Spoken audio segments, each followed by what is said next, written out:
Budidaya belimbing manis dan cara menanam belimbing. Untuk melakukan budidaya belimbing manis ada beberapa tahapan yang harus dilakukan supaya mendapatkan hasil yang maksimal. Tahapan-tahapan itu ialah pengolahan tanah, penyiapan bibit, penanaman, pemeliharaan tanaman, pemangkasan cabang, pembungaan dan kerontokan, dan penjarangan buah. Pengolahan tanah. Pengolahan tanah merupakan langkah awal sebelum melakukan tahapan-tahapan yang lainnya. Hal ini dimaksudkan supaya lahan lebih gembur, membersihkan gulma, dan memperbaiki aerasi tanah supaya lebih subur. Tanah diolah dengan dicangkul atau dibajak oleh alat tradisional maupun memakai mesin traktor. Setelah pembajakan dibuat lubang tanam berukuran 60 cm x 60 cm x 50 cm, jarak antara lubang 5 meter x 6 meter, dan buat selokan dari sisa lahan. Memisahkan tanah galian lapisan atas dengan lapisan bawah setebal 25-30 cm, tiap lubang diisi pupuk kompos yang sudah matang sebanyak 40 kg, campur pupuk dengan tanah lapisan bawah yang ada di pinggir lubang. Biarkan lubang tanam selama 1-3 minggu. Penyiapan bibit. Bibit diusahakan berasal dari varietas unggul. Bibit yang akan ditanam merupakan hasil dari perbanyakan secara vegetatif, misalnya dengan okulasi dan sambung pucuk, mulus, tidak cacat dan tidak bercampur dengan varietas lain, dan tentunya harus bebas dari penyakit. Varietas unggul memiliki ciri seperti, buahnya bermutu tinggi, manis rasanya, produksinya tinggi, mampu beradaptasi di lokasi baru, tahan stres dan tahan terhadap penyakit. Penanaman. Penanaman di lahan terbuka atau kebun dilakukan apabila bibit belimbing sudah mencapai ketinggian 50-100 cm, apabila bibit yang sudah dipersiapkan menggunakan media yang dibungkus oleh polybag plastik. Sebelum ditanam, polybag tersebut harus dibuka terlebih dahulu, kemudian bibit dimasukkan ke dalam lubang tanam yang sudah disediakan sebelumnya. Posisi bibit harus tegak tepat di tengah lubang. Kemudian, timbun lubang tanam dengan lapisan tanah atas sambil ditekan ke bawah, dan miring ke arah akarnya sampai kuat. Hal ini dilakukan supaya tanaman tidak goyang jika tertiup angin. Dan siram tanaman tersebut supaya tidak stres.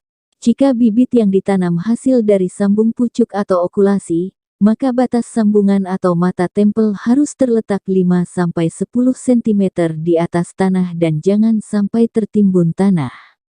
Pemeliharaan tanaman. Pemeliharaan tanaman meliputi penyiraman, pemberantasan gulma, pemupukan, dan pengendalian hama dan penyakit. Untuk penyiraman dilakukan setiap hari, apalagi pada musim kemarau. Intensitas penyiraman bisa dilakukan pagi dan sore hari. Cara penyiraman dapat dilakukan dengan member lubang jarum pada sisi bawah botol bekas air mineral, kemudian diisi 3/4 air, sedangkan atasnya biarkan kosong. Kemudian ditancapkan ke dalam tanah, namun tidak terlalu dalam. Botol pada saat panas akan memuai karena adanya ruangan kosong, dan air akan keluar dari lubang jarum pada sisi bawah.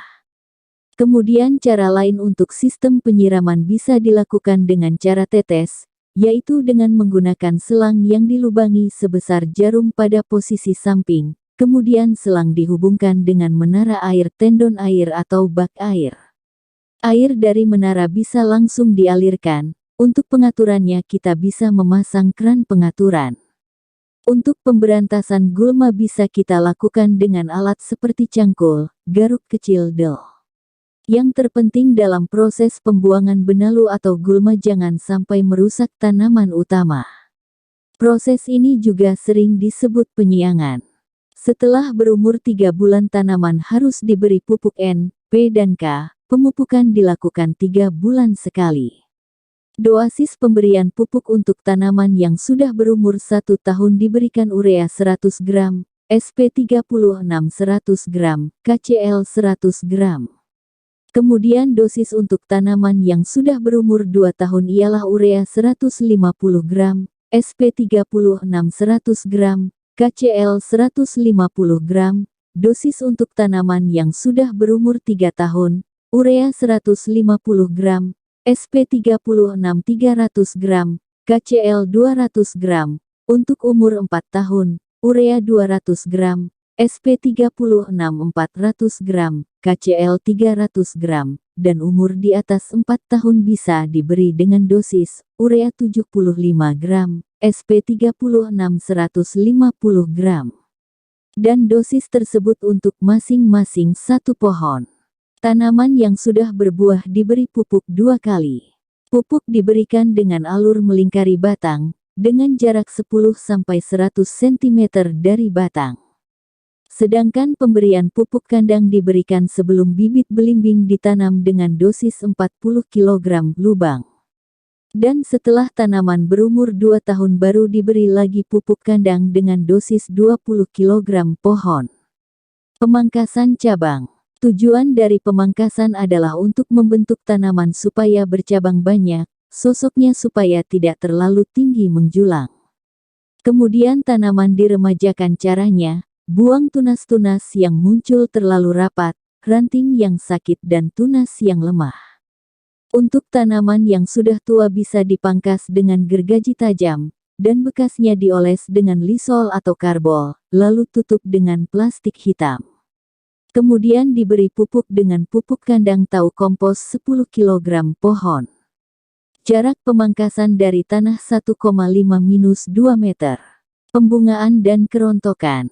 Tanaman yang S2 berbunga sebaiknya disemprot dengan hormon NAA sebanyak 10–25 mg per liter pada bunga, atau dengan larutan herbisida sebanyak 2–10 mg per liter pada bunga dan dilakukan sebelum bunganya mekar.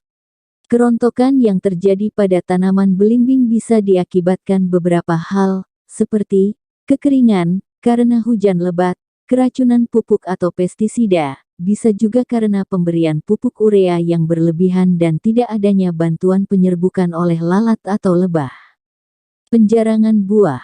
Penjarangan buah bertujuan untuk meningkatkan hasil yang berkualitas seperti ukuran buah yang sama rata.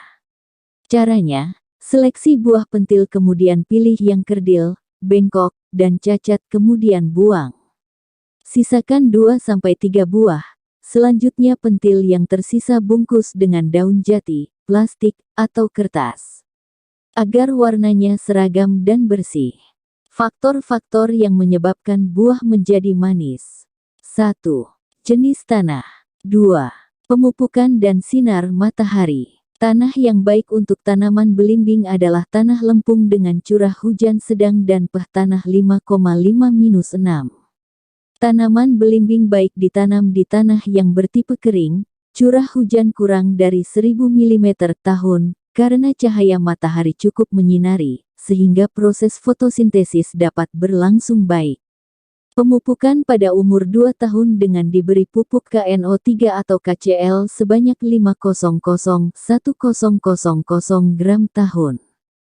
Terima kasih dan